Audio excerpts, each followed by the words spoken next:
Thanks for joining us on the weekend edition of National Focus. I'm Kimani Serja. Coming up, Dominica to see an increase in pineapple production. GIS News explores projects in the Laplaine constituency, and Minister Serja issues a stern warning to village councils. Details of our headline stories and more after the break.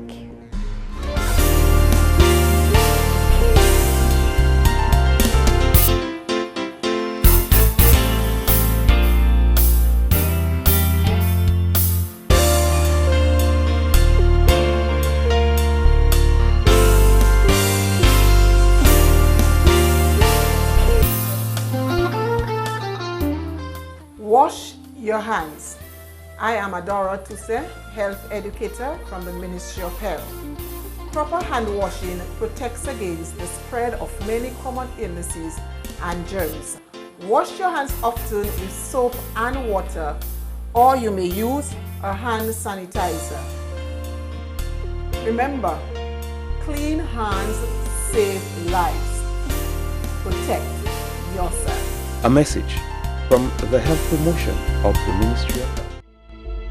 There is a silent, invisible killer in our midst, a killer which largely goes unnoticed as it plies its deadly trade.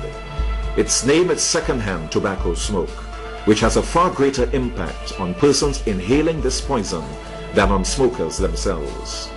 Secondhand tobacco smoke is especially detrimental in public places and negatively impacts our national health as well as public health expenditure. Stop this invisible killer now. Say no to second-hand tobacco smoke in public places. A public health message brought to you by the Ministry of Health and the Pan American Health Organization. Welcome back. The Honorable Parliamentary Representative for the Laplaine constituency is determined to make life for his constituents as easy and as comfortable as he can. On Thursday, July 9th, 2015, GIS News and the Honorable Peter Serja took an in-depth look at the developments ongoing in the Southeast constituency. Naturally, as Human Resource Minister, education is a large part of the MP's development agenda for Laplaine and surroundings. This time, newest and brightest project in that sector is an early childhood education initiative in Dailies. Costing upwards of $190,000, this Dailies Pre-K Enhancement Project will be a great start to infants' educational journey when it opens this September. The students used to use the primary school toilets, and they had to walk from their facility to the toilet sometimes on rainy days, and they cannot really access it. They have to get an umbrella. But now we can see that the children have their own facility, and they will be in, and they will not, I will not say mingle with the other students, you know, but they will be a bit private in their own area. Oh, I believe they will be very excited. They will be happy, even much better than the primary school students. They are looking forward to that, to enjoy their facility. Of the school's 54 student population, 12 will be based here. This learning center features a very spacious classroom, washroom facilities for both students and teachers, a sick bay and kitchenette. Outside, playground space is demarcated and awaits equipment. The community has never before seen pre-K facilities quite like this for their own young learners. Since the passage of Hurricane David, the Dailies preschool up at Carib around the youth center area was destroyed. Since that time, Dailies, the community has had a serious problem for housing as far as an early childhood facility was concerned. About 2-3 years ago, the youth division at the Dailies Youth Center requested the Dailies Youth Center where the school was being housed, and so we had to move them here at the primary school. But the conditions here were not really conducive for the 3 to 5 year olds. Just about 12 or more years ago, the village council, along with community members, drew up a project for the preschool. And since then, we've been lobbying. Finally, the project was funded under BNTF. And that is how this project came about. With arrangements like these in place to ensure the perfect setting for teaching and molding innocent young minds, the only requirement left rests squarely on the parents. There has to be parental involvement in the children's education. Get involved in the children's education and make maximum use of this facility. So I expect as Pal Rep and as Minister that we should see an improvement in the delivery of the teaching, learning exercise here at Daly's, and that our preschoolers should be much more ready when they enter the grade K of the Daly's primary school. So I really want to call on parents to get involved in the education of their children and maximize on the opportunities that are created for them by the state. The center was undertaken by contractor Courtney Matthew and a team of about 6. He reports that within the next few days, the playground equipment will be installed and the finishing touches added for a completed project. Just a bit further up the street, GIS News and Honorable Saint-Jean stopped at the new home of the group Daly's Toloma Women in Action. With the help of the Global Environment Fund, Small Grants Program, and the Government of Dominica, the group had this center erected according to industry standard. All that's left now is to source funding for grinding equipment to process their raw material. Well, as of Thursday, July 9th, 2015, they crossed that off their list. They are now at a stage where they want to do the furnishing as far as equipment and basic facilities are concerned. They made an appeal to me, and I felt that given all of the efforts that the ladies had put into this group, that we needed to make some financial contribution to them. And so under the government's community-based project, this morning I'm really happy to assist this group of industrious ladies by making a contribution, a donation of some $20,000 to the group that will go into the procurement of the machinery that they need to finally see this factory operational.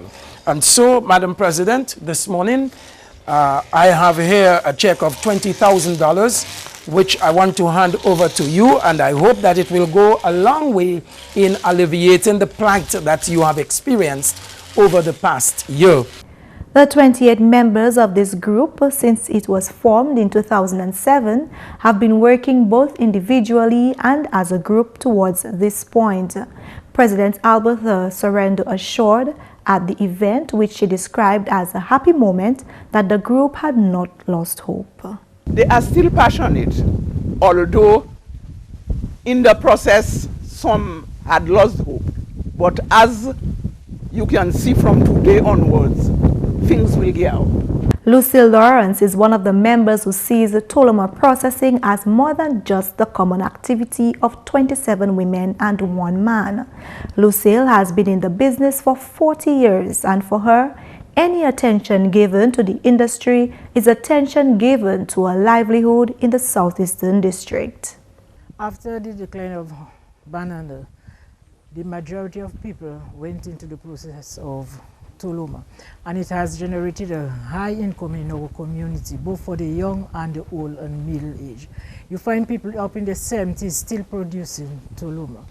Lucille, the breadwinner of her family, has raised and educated up to university level 5 of her 6 children from the Toloma industry. She says while the market is not as it could be, the $20,000 from the constituency's parliamentary representative has made her optimistic.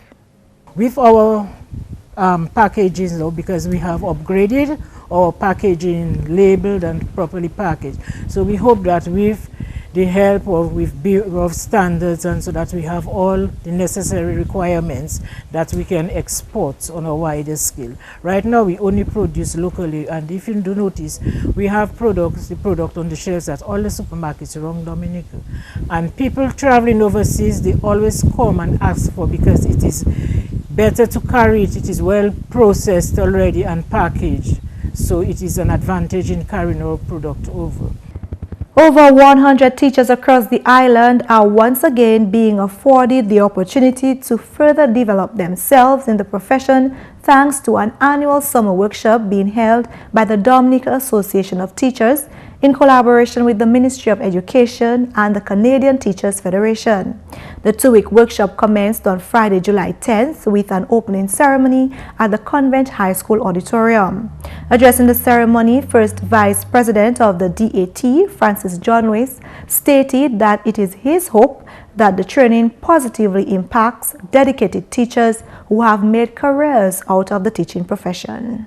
As we continue to expose you to professional development, it is for those who are serious about teaching. We are endeavoring to ensure that when you come into the teaching service that you are here to stay, and we want to move away from that teaching as a transition job. We want to move towards a level of professionalism where when sacrifices are made, when various organizations, international, regional and local, put their monies into the Dominica Association of Teachers to ensure that you receive training, that training, it stays with us, and that we, in the end, we don't have to go for retraining of new persons on a regular basis.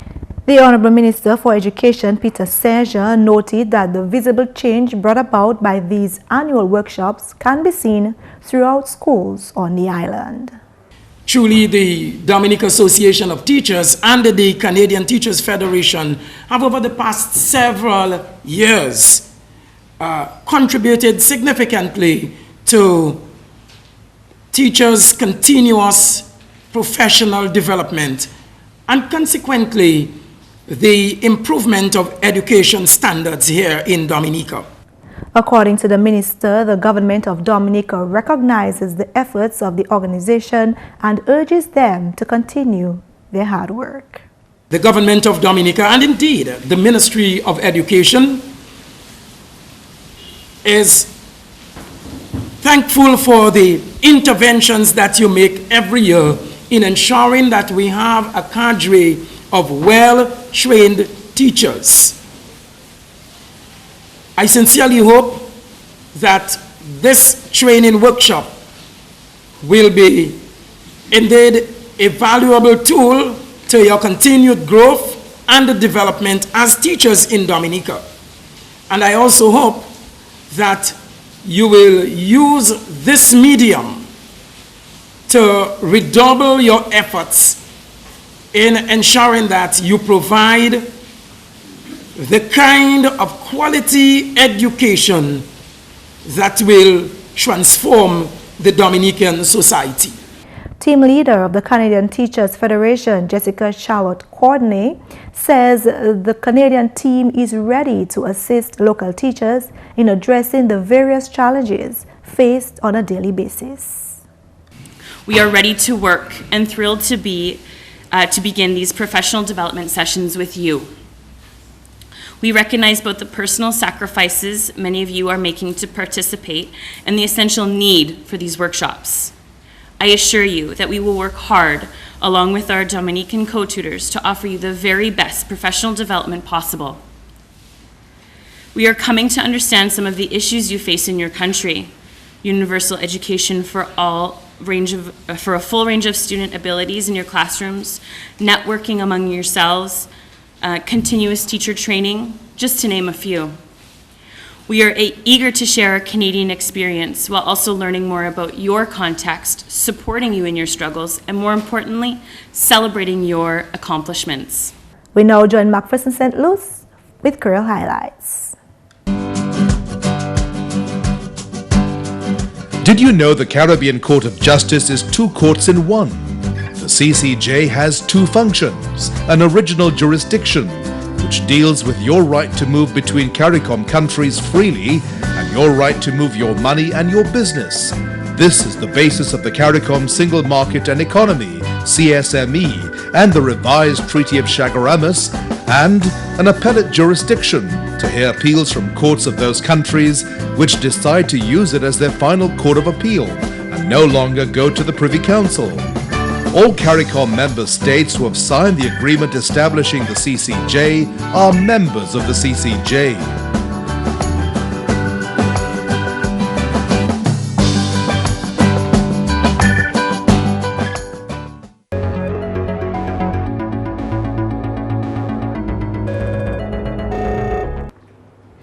Alors tout le monde, bienvenue à cette nouvelle en créole. Non moins, c'est McPherson Saint-Luce.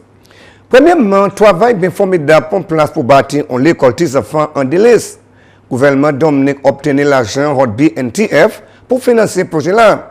Membre parlement honorable Peter Saint-Jean visite le projet là jeudi pendant un tour Constituency là. Si l'école, ça nous a créé un preschool qui nous bâtit en délice. Pour autant l'année, délice pas ni en place yote ça créé l'école pour ces petits enfants là. Et village council yo écrit un projet en bas BNTF, il prend nous longtemps, plusieurs années après 12 années avant nous vraiment taper l'argent pour projet ça là. Mais aujourd'hui je suis content puisque BNTF ça c'est CDB avec le gouvernement Dominique, yo ban nous pliqué 290 000 $ pour bâtir preschool ça là. Selon le ministre Saint-Jean, facilité là c'est yon qui bien moderne. Preschool ça là c'est primaire preschool en Dominique puisque nous avons 12 enfants en preschool là et au cas où grandeur facilité à nous ni toilette pour petites filles et petits garçons, ni toilette pour teacher à l'école, teacher ni office li avec gros panneau glace. Moi quand j'aime ça en preschool et aussi yoni ça nous a créé un sick bay, ça c'est les enfants ça poser avec dormir aussi aux malades, ça mettait au coucher et yon c'est plus grand chambre la manger qui c'est en chambre l'école, classroom. So nous ça dit que ces parents, ces enfants et ces teachers bien gouvernement qui a fait grand pas ça là, yo en doit faire tout ça qui est nécessaire pour éduquer les enfants là et pour les enfants nous faire bien. En d'autres nouvelles, le gouvernement Dominique signe un contrat et puis une compagnie pour design réhabilitation ville Ozo et puis Guantas. Parole celle-là sortie du ministre Public Works Honorable Ian Pinard. Nous signons un agreement design contract et puis énergie en compagnie qui a le design Roseau et puis Portsmouth. Et design là, ça inclut tout chemin, drain, sidewalk, utilities, et puis on bypass pour les cabrits en Guantas. So tout ça nous allons faire le Roseau enhancement. Nous design contract ça, nous avons un traffic study, et puis traffic study qui va nous toute information nous lit que traffic in terms of lane go traffic, lane go traffic, pedestrian, lane go pedestrian. So, quelque chose comme ça. So traffic study va nous patcher bagay or the city of Ozo in terms of tout bagay qui a fait à Ozo. Et puis nous allons pour ça pour les construction commencer et puis comment nous ça commencé et puis ça nous pour mettre en place pour ensure nous une smooth construction. Ministre Pinal fait parole que projet là que dit oui on l'année. Nous allons une année pour faire tous les chemins à Ozo. Il est pas place, construction qui est pas place pas une année. Ça be 3, 4, 5, 6, 7. So nous allons faire over un période de temps pour construction là. Nous allons commencer et puis Westbridge là et puis Independence Street et puis après ça nous allons prendre l'autre chemin à Ozo. But the contract là nous sign sur un contrat pour design tout bagay à Ozo. Et puis finalement, officier ministre santé joint et puis directeur paro Dr. Carissa Etienne pendant été ici à une visite officielle. Parole celle-là, sur le permanent secrétaire ministre santé Helen Royer. Il était une bonne session depuis nous. Il a été venu Dominique pour faire mission. Il écrit nous et puis il m'a donné une pièce issue national interest pour y parler de nous et puis nous tenons bon des trois habitants qu'on savent nous qu'à gommer puis gamme pour nous traiter monde qui malade qui ne peut aller overseas.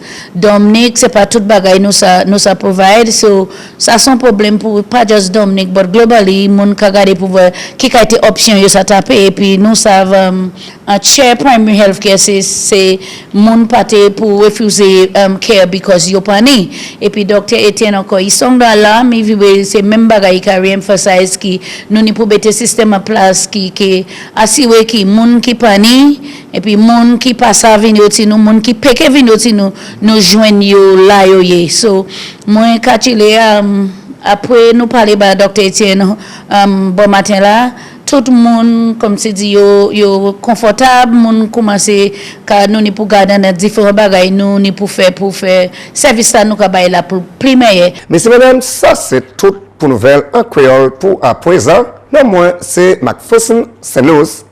Ni un bon week-end. Au revoir. Coming up next, your tip of the day.